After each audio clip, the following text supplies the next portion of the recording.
Good afternoon, students. I'm sorry that I can't be there with you today, but I wanted to give you this little video as a reminder of our work that we've done in the past with the outline of errors and as an introduction to our second set.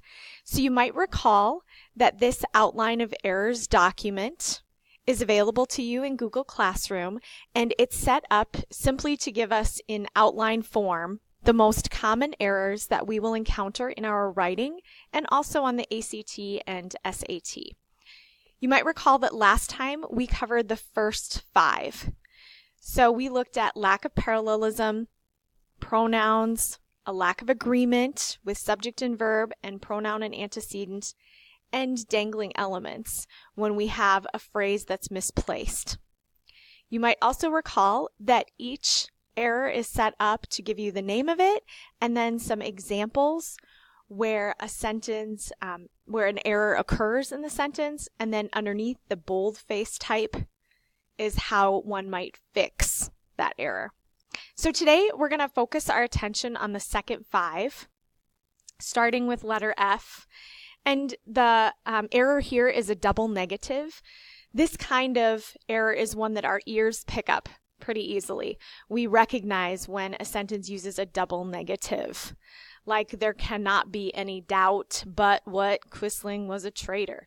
So we have those double negatives, or the one that I see most often in writing, I cannot help but think, should actually be I cannot help thinking. Our second error that we're dealing with today is incorrect verb tense, and most of the time we just need to pay attention to the indication of time as it appears in the sentence. So if we have an indication of time, like in this example, last evening, then we know it just is straight past tense. I called you several times last evening.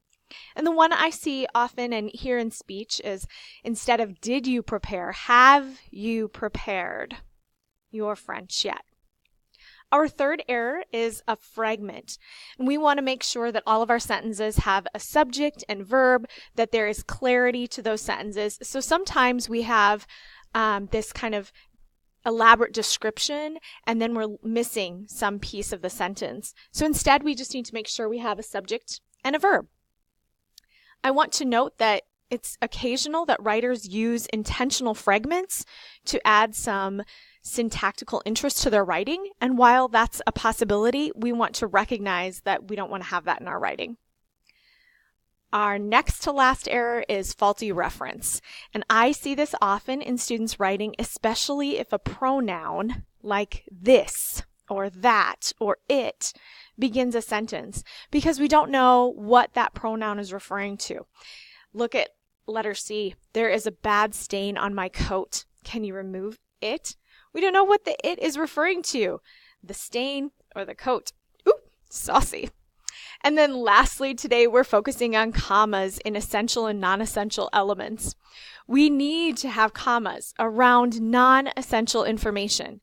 So if we're adding a phrase to a sentence, maybe to add further explanation or description, or as in a positive phrase or a participle phrase, we need those commas around the phrase. So we need the commas around Rocking on the Porch or a novel by Margaret Mitchell to explain Gone with the Wind. I see this in student writing when we have a word or phrase in the middle of a sentence like in fact or however. Just make sure we have commas around those non-essential elements. Let's turn your attention to the exercise that you're going to be working on today. Like last time, you're going to use a highlighter to identify where an error occurs in the sentence. If you're identifying a fragment, I need you to fix that by adding a phrase or a clause to write a full sentence. There should be some space here for you to fix these errors as well as identify them. I'll draw your attention to the bottom of the page where you are asked to give some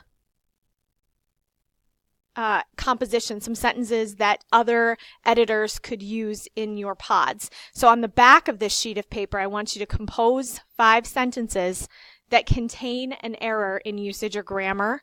Leave space for editors to correct your work. And I'm going to open up to any of the 10 errors that we've covered so far. Your substitute teacher can help you today.